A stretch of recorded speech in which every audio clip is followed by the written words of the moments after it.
రాజకీయాలు ఎప్పుడూ అనూహ్యంగా సాగుతాయి. ఢిల్లీ స్థాయిలో, హైదరాబాద్ స్థాయిలో ఎక్కడికక్కడ కొత్త పరిణామాలు కనిపిస్తాయి. కేంద్రంలో బీజేపీకి వ్యతిరేకంగా కూటమి కడతానన్న కేసీఆర్ ఇప్పుడు ఏకంగా జాతీయ పార్టీ పెట్టేందుకు సిద్ధమవుతున్నారన్న వార్త సంచలనంగా మారింది. దేశ రాజకీయాల్లో ఇదో రకంగా పెద్ద ఛాలెంజ్. ఎందుకంటే ఇప్పటికిప్పుడు జాతీయ పార్టీ పెట్టడం అంటే చిన్న విషయం కాదు. ఓ జాతీయ పార్టీ పెట్టడంలో సాధ్యాసాధ్యాలేంటి? ఆ ప్రతిపాదన ఎలా వర్కౌట్ అవుతుంది? బీజేపీ, కాంగ్రెస్ తృతీయ ఫ్రంట్ కాకుండా మరో జాతీయ పార్టీ మనుగడ సాధ్యమేనా? దాని సమీకరణాలు ఎలా ఉంటాయి? ఇదే ఈరోజు చైర్మన్స్ డెస్క్.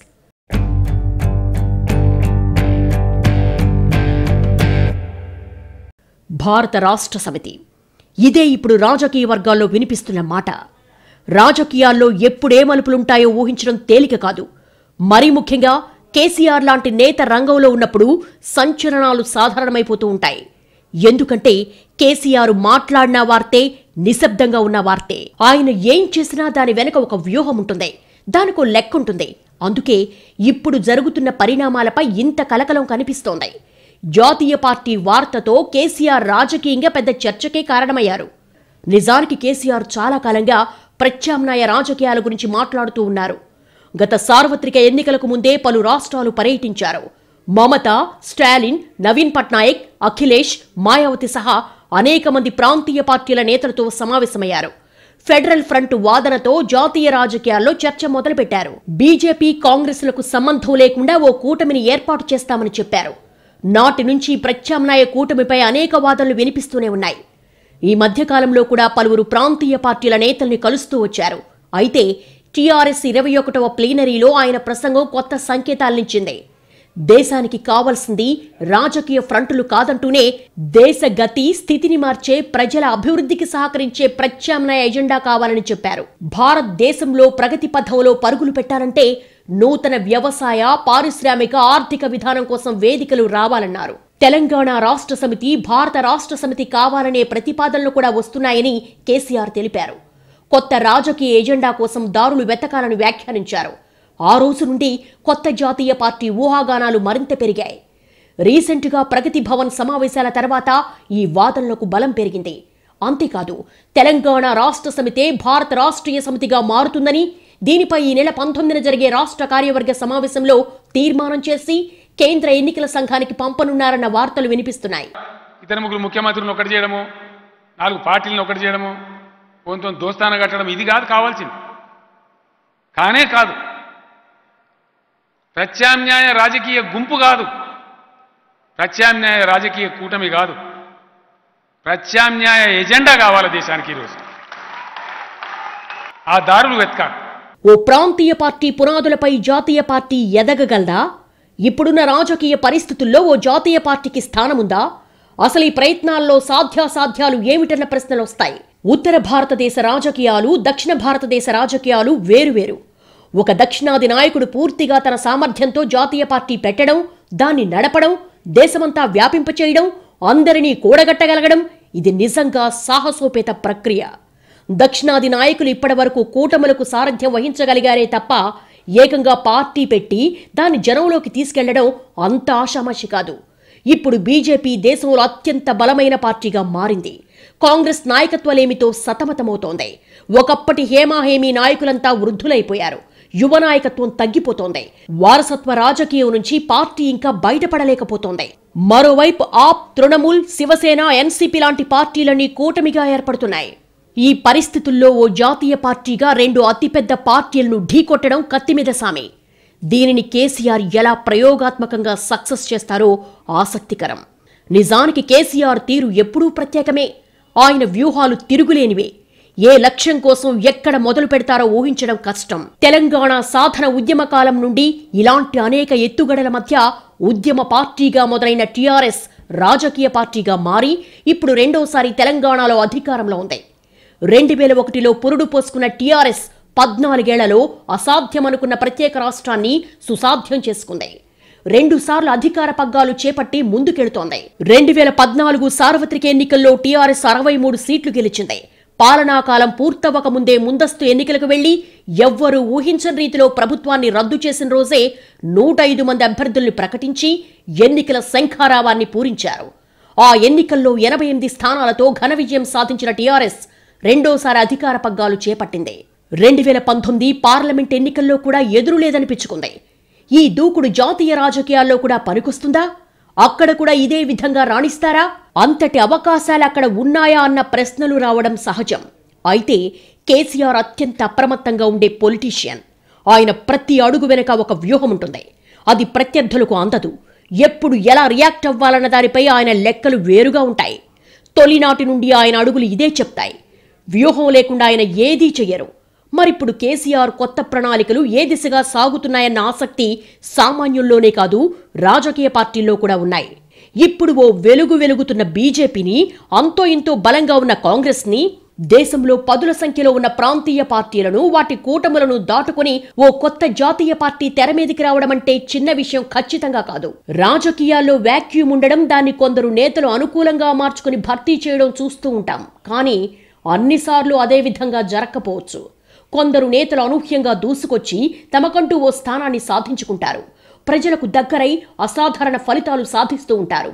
ఇప్పుడు కేసీఆర్ ప్రయత్నాలకు ఇంతటి అవకాశముందా? జాతీయ రాజకీయాల్లో ఆయన ఎదిగే పరిస్థితులు ఉన్నాయా? భారత రాష్ట్ర సమితి తెలంగాణ పునాదులతో ఢిల్లీ పీఠాన్ని బద్దలు కొట్టగలదా? ఇవన్నీ ఇప్పుడు చర్చించాల్సిన అంశాలు. ప్రజలకు దగ్గరైన ఏ పార్టీకైనా అధికారం దక్కుతుంది. ఢిల్లీ పీఠం బీజేపీ కాంగ్రెస్ల సొత్తేమీ కాదు. ఆ మాటకొస్తే ఏ రాజకీయ పార్టీకైనా ప్రజాభిప్రాయమే పెట్టుబడి. ఇప్పుడు భారతీయ రాష్ట్ర సమితి కూడా ఇలాంటి ఆశతోనే రంగంలోకి దిగొచ్చు. ఎందుకంటే దేశంలో ఎవరికైనా పార్టీ పెట్టే స్వేచ్ఛ ఉంది. ఎన్నికల్లో పోటీ చేసే హక్కు ఉంది. కానీ నామమాత్రపు పోటీ కోసమే అయితే ఇంత హడావుడి అనవసరం. కొడితే కుంభస్థలాన్ని కొట్టాలన్నట్టు జాతీయ పార్టీ అంటూ పెడితే ఢిల్లీ పీఠాన్ని సాధించాలనో, కనీసం ఢిల్లీలో ఓ గట్టి పార్టీగా ఎదగాలనో ఆశించడం సహజం. కానీ అది ప్రకటించినంత సులభం కాదు. రాష్ట్రంలో రాజకీయాలు చేసినంత తేలిక కాదు. దానికోసం చాలా శ్రమించాల్సి ఉంటుంది. ఓ ప్రాంతీయ పార్టీ పునాదులపై ఎదిగే పార్టీ మరీ ఎక్కువగా కష్టించాల్సి ఉంటుంది. దేశంలో ఇప్పటికే వందలాది రాజకీయ పార్టీలున్నాయి.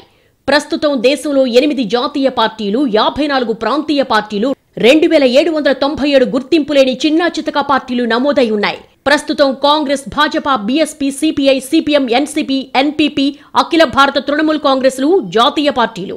వీటిలో ఎన్సీపీ, ఎన్పీపీ, తృణమూల్ కాంగ్రెస్లు ప్రాంతీయ పార్టీలుగా ఉండి జాతీయ పార్టీలయ్యాయి. మిగిలిన పార్టీల పేరు మారలేదు. కానీ తృణమూల్ కాంగ్రెస్ పార్టీ మాత్రం పేరుకు ముందు అఖిల భారత చేర్చి జాతీయ పార్టీగా తీర్మానం చేసి పంపగా ఎన్నికల సంఘం ఆమోదం తెలిపింది. మరోవైపు ఆమ్ ఆద్మీ పార్టీ సైతం జాతీయ పార్టీ హోదా ప్రయత్నాల్లో ఉంది. ప్రస్తుతం టీఆర్ఎస్ తెలంగాణ రాష్ట్రం పేరుతో ఏర్పాటై ఉంది. దానికి జాతీయ స్థాయి రూపు రావడానికి భారత రాష్ట్రీయ సమితిగా పేరు మార్చాలని కేసీఆర్ ఆలోచనగా తెలుస్తోంది. అయితే ఓ రాజకీయ పార్టీకి జాతీయ హోదా కావాలంటే ప్రస్తుత నిబంధనల మేరకు లోక్సభ ఎన్నికల్లో 3 రాష్ట్రాల్లో 2% ఓట్లు గెలిచి ఉండాలి. లేదా సాధారణ ఎన్నికల్లో 4 రాష్ట్రాల్లోని లోక్సభ స్థానాల్లో గాని, శాసనసభ స్థానాల్లో కానీ 6% ఓట్లు పొంది ఉండాలి. ఏ పార్టీ అయినా జాతీయ స్థాయిని గాని, రాష్ట్ర స్థాయిని గాని ఎన్నికల సంఘం వద్ద నమోదు చేసుకోవచ్చు. రాజకీయ పార్టీల సమాచారం ఎప్పటికప్పుడు కేంద్ర ఎన్నికల సంఘానికి సమర్పించాలి. దాని ఆధారంగా హోదాలను ఎన్నికల సంఘం నిర్ధారిస్తుంది. రాష్ట్ర పార్టీగా గుర్తింపు పొందితే దానికి ఎన్నికల గుర్తు రిజర్వ్ అవుతుంది. జాతీయ పార్టీకి మాత్రం దేశవ్యాప్తంగా ప్రత్యేక గుర్తు వస్తుంది. టీఆర్ఎస్ రాష్ట్ర పార్టీగా 22 ఏళ్లుగా కొనసాగుతోంది. ఈ పార్టీకి ప్రస్తుతం 103 మంది ఎమ్మెల్యేలు, 9 మంది ఎంపీలున్నారు. ఎన్సీపీ, ఎన్పీపీ, తృణమూల్ కాంగ్రెస్ల దారిలో టీఆర్ఎస్ కూడా తమ పార్టీ తీర్మానాన్ని ఎన్నికల సంఘానికి పంపనుంది. ఆ పార్టీ పూర్వ చరిత్ర ఆధారంగా దానికి హోదా ఇచ్చి గుర్తుని కేటాయించే వీలుంది. అయితే టీఆర్ఎస్ తెలంగాణలో అత్యంత బలంగా ఉన్న రాజకీయ పార్టీ. ఇప్పుడు బీఆర్ఎస్ ఏర్పాటైతే ఏం జరుగుతుందన్న దానిపై అనేక ప్రశ్నలు ఎదురవుతాయి. బీఆర్ఎస్ ఏర్పడి టీఆర్ఎస్ అనేది లేకుండా పోతే టీఆర్ఎస్ కున్న బ్రాండ్ ఇమేజ్ సంగతేంటి? కారు గుర్తుకున్న ఇమేజ్ ను కేసీఆర్ వదులుకుంటారా? సడన్ గా బీఆర్ఎస్ అంటే ఓటర్లు కన్ఫ్యూజ్ అయ్యే ప్రమాదం తప్పకుండా ఉంటుంది. ఎందుకంటే ఓ రాజకీయ పార్టీ పెట్టి అది ప్రజలకు దగ్గరై ఎన్నికల్లో ఫలితాలు సాధించడానికి చాలా ఏళ్లు పడుతుంది. గతంలో ఎన్టీఆర్ 8 నెలల్లో సాధించిన రికార్డు అన్ని సందర్భాల్లో అన్ని రాజకీయ పార్టీలకు సాధ్యమయ్యే ఫీట్ ఖచ్చితంగా కాదు. అప్పటి రాజకీయ పరిస్థితులు, వాటి అవకాశాలు టీడీపీకి ఉపయోగపడ్డాయి. కానీ ఇప్పుడు పరిస్థితి అలా లేదనే చెప్పాలి.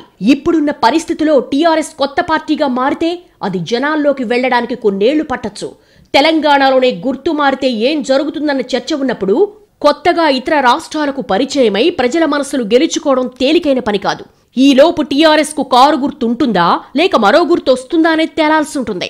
పైగా జాతీయ పార్టీగా మారిన టీఆర్ఎస్ ఎన్ని రాష్ట్రాల్లో పోటీ చేస్తుందనేది మరో ప్రశ్న. ఎందుకంటే జాతీయ పార్టీ అనగానే ప్రకటనతో దానికో ప్రయోజనం వెంటనే వచ్చేయదు. రాష్ట్రాల్లో ఓట్లు సంపాదించాలి, ఎమ్మెల్యేలు ఎంపీలను గెలిపించుకోవాలి. అంతేగాని జాతీయ పార్టీ అని అనౌన్స్ చేయగానే అద్భుతాలేం జరగవు. ఆ మాటకొస్తే టీడీపీ కూడా జాతీయ పార్టీనే, కానీ ఆ పార్టీ ఏపీలో కష్టపడుతోంది. టీఆర్ఎస్ కూడా జాతీయ పార్టీగా మారితే తెలంగాణకే పరిమితం కాలేదు, ఇతర రాష్ట్రాల్లో కూడా ఖచ్చితంగా పోటీ చెయ్యాల్సిందే. అలాంటప్పుడు బీఆర్ఎస్ ఏపీలో కూడా పోటీ చేస్తుందా? వైసీపీపై పోటీ చేసి జగన్కు సవాల్ విసురుతారా అనేది ఆసక్తికరమైన ప్రశ్న. అన్నిటికీ మించి సార్వత్రిక ఎన్నికలకు పెద్ద టైం లేదు, 2 ఏళ్లలోపే సమయం ఉంది. ఇప్పుడు పార్టీని ప్రకటించి ఈ ఎన్నికల్లోనే పార్టీ నిర్మాణం చేస్తారా? ఈ మొత్తం ప్రాసెస్ కు ఈ కాస్త టైం సరిపోతుందా అనేది కూడా ముఖ్యమైన అంశమే. ఈ ప్రశ్నలకు సమాధానాలు లేకుండానే కేసీఆర్ ప్రణాళికలు ఉన్నాయని కాదు, కానీ వీటికి ఆయన దగ్గరున్న సమాధానాలు ఏమిటనేది జనాలు, రాజకీయ పక్షాలు ఖచ్చితంగా ఆసక్తిగా చూస్తారు. ఇవే టీఆర్ఎస్ జాతీయ పార్టీగా మారి ఎలా ఎదుగుతుందో స్పష్టం చేస్తాయి. సాధారణంగా ప్రాంతీయ పార్టీలు ఒక రాష్ట్రానికే పరిమితమవుతాయి, ఆ రాష్ట్రంలోనే బలంగా ఉంటాయి. మమతా బెనర్జీ, శరద్ పవారే కాదు, ఏ ఇతర ప్రాంతీయ పార్టీ నాయకుడైనా తమ రాష్ట్రాలకు బయట బేస్ను ఏర్పాటు చేసుకోవడం, సత్తా చాటడం అంత సులువు కాదు. పంజాబ్ను గెలిచిన తర్వాత 2 రాష్ట్రాల్లో ప్రభుత్వాలను ఏర్పాటు చేసిన ఏకైక ప్రాంతీయ పార్టీ లీడర్గా కేజ్రీవాల్ నిలిచారు. కేజ్రీవాల్తో పాటు శరద్ పవార్, మమతా బెనర్జీలకు కూడా జాతీయ రాజకీయాల్లో కీలక పాత్ర పోషించాలనే టార్గెట్ ఉంది. ప్రస్తుతానికి ప్రాంతీయ పార్టీల నేతలంతా కూటమి దిశగా ఆలోచిస్తున్నారు. నిజానికి మమత ఇప్పటికే జాతీయ రాజకీయాల దిశగా చాలా ప్రయత్నాలు చేశారు. ఈ సమయంలో కేసీఆర్ జాతీయ పార్టీ పేరుతో కొత్త దారిలో సాగుతున్నారు. ఇది ఎలాంటి ఫలితాలనిస్తుందనేది ఆసక్తికరంగా మారింది. ఇప్పుడు దేశంలో ఉన్న రాజకీయ పరిస్థితులను గమనిస్తే బీజేపీ 2వ గెలిచి 3వ కూడా తమదే పైచే అనే ధీమాలో ఉంది. ఇటు కాంగ్రెస్ వరుస ఓటములతో చేజారుతున్న రాష్ట్రాలు సీనియర్లతో అల్లకల్లోలమవుతోంది. ఆఖరికి పార్టీకో నాయకుణ్ణి కూడా పెట్టుకునే పరిస్థితిలో లేదు. అటు దేశంలో కొన్నేళ్లుగా ప్రాంతీయ పార్టీలు బలపడుతూ వస్తున్నాయి. బీజేపీ కాంగ్రెస్ పై దాడి చేసినంత ఉధృతంగా ప్రాంతీయ పార్టీలపైకి వెళ్లలేకపోతోంది. ఇప్పటికీ దేశవ్యాప్తంగా పలు రాష్ట్రాల్లో ప్రాంతీయ పార్టీలే బీజేపీని సవాల్ చేస్తున్నాయి. 10కి పైగా రాష్ట్రాల్లో బీజేపీకి ప్రధాన ప్రత్యర్థులుగా ప్రాంతీయ పార్టీలే ఉన్నాయి. బెంగాల్, బీహార్, తమిళనాడు, ఢిల్లీ, కేరళ, తెలంగాణ, జార్ఖండ్, మహారాష్ట్ర ఇలాంటి రాష్ట్రాల్లో కాంగ్రెస్ నామమాత్రమే. ఇక్కడ ప్రాంతీయ పార్టీలే బలంగా బీజేపీని సవాల్ చేస్తున్నాయి. ఈ రాష్ట్రాల్లో సమీప భవిష్యత్తులో జాతీయ పార్టీ అధికారం చేజిక్కించుకునే పరిస్థితి లేదు. బీజేపీ అధికారం కోల్పోయిన చోట కూడా ప్రాంతీయ పార్టీలు బలపడ్డాయి తప్ప మరో జాతీయ పార్టీ కాంగ్రెస్ గెలవలేదు. ఈ లెక్కలన్నీ బేరీజు వేసుకుని తృతీయ ఫ్రంట్ వాదన చాలాసార్లు తెరపైకొచ్చింది. కొన్ని ప్రాంతీయ పార్టీలు వ్యూహాత్మకంగా అప్పుడప్పుడు జాతీయ పార్టీలతో చేతులు కలిపినా అవి తమ రాష్ట్రాన్ని గంపగుత్తగా జాతీయ పార్టీల చేతిలో పెట్టే పరిస్థితి లేదు. అంటే సింపుల్గా చెప్పాలంటే రాష్ట్రాల్లో బలమైన ప్రాంతీయ నాయకులు ఉన్నంత వరకు జాతీయ పార్టీలను తమ సరిహద్దుల్లోకి రానియరు. అందుకే హిందీయేతర రాష్ట్రాల్లో బీజేపీ క్రమంగా ఓడిపోతోంది. నవీన్ పట్నాయక్, కేసీఆర్, జగన్మోహన్ రెడ్డి, చంద్రబాబు నాయుడు, మమతా బెనర్జీ, స్టాలిన్, ఉద్ధవ్ ఠాక్రే, పినరయి విజయన్ లాంటి నేతలు బలంగా ఉన్నంత వరకు బీజేపీ, కాంగ్రెస్ పార్టీల హవా ఈ రాష్ట్రాల్లో నడిచే పరిస్థితి ఎంతమాత్రం లేదు. అయితే చాలా కాలంగా జాతీయ పార్టీలపై ఫోకస్ పెట్టిన కేసీఆర్ తృతీయ ప్రత్యామ్నాయం దాటుకొని ఇప్పుడు కొత్త జాతీయ పార్టీ అంటున్నారు. దేశంలో ఇప్పుడు అన్ని రాష్ట్రాల్లో అయితే బీజేపీ లేదంటే ఏదైనా ప్రాంతీయ పార్టీ బలంగా ఉంది. కాంగ్రెస్ కూడా పలు రాష్ట్రాల్లో బలంగా ఉంది. ఇప్పుడు టీఆర్ఎస్ బలమైన పునాదులు వేసుకోవాలంటే అన్ని రాష్ట్రాల్లో 2 జాతీయ పార్టీలతో పాటు అక్కడి ప్రాంతీయ పార్టీలు కూడా సవాల్ చేయాల్సి ఉంటుంది. కానీ కేజ్రీవాల్, ఠాక్రే, హేమంత్ సోరెన్, పవార్, దేవేగౌడ, మమత, నవీన్ పట్నాయక్ లాంటి వారి అభిప్రాయాలు తీసుకునే కేసీఆర్ ముందుకు వెళుతున్నారన్న వార్తలున్నాయి. ఇదే నిజమైతే ఈ నేతల మద్దతుతో బీజేపీ పాలిత రాష్ట్రాల్లోనే బీఆర్ఎస్ బరిలోకి దిగాల్సి ఉంటుంది. ఈ లెక్కలన్నీ చూసుకొని అన్ని ఈక్వేషన్లు ఫైనల్ చేసుకుని భారత రాష్ట్ర సమితి ప్రజల్లోకి వెళ్లడానికి ఎంత టైం పడుతుంది, దానికి ఎలాంటి వ్యూహాలు అనుసరిస్తారో తేలాల్సిన అంశం. అయితే ఇక్కడ మరికొన్ని వాదనలు కూడా ఉన్నాయి. జాతీయ పార్టీ ప్రకటన కేసీఆర్ స్వయంగా ప్రకటించాల్సిన పెద్ద విషయం. జాతీయ, ప్రాంతీయ మీడియా ముందు స్పష్టంగా వివరించాల్సిన అంశం. అలాంటి విషయాన్ని కేసీఆర్ స్వయంగా చెప్పకుండానే చర్చ జరగడంపై అనేక సందేహాలున్నాయి.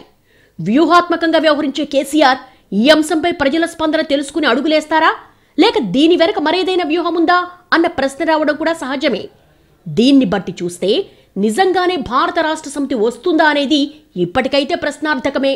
ఎందుకంటే ఇప్పటి వరకు ఒకరిద్దరు టీఆర్ఎస్ నేతలు ఆఫ్ ద రికార్డులో జాతీయ పార్టీ గురించి పరోక్షంగా మాట్లాడటమే తప్ప గులాబీ పార్టీ నుండి అధికారిక ప్రకటన అయితే లేదు. కాబట్టి విషయం స్పష్టం కావాలంటే మరికొంతకాలం వెయిట్ చేయాల్సిందే. ఫ్రంట్లు కాదు ప్రత్యామ్నాయం కావాలంటున్నారు కేసీఆర్.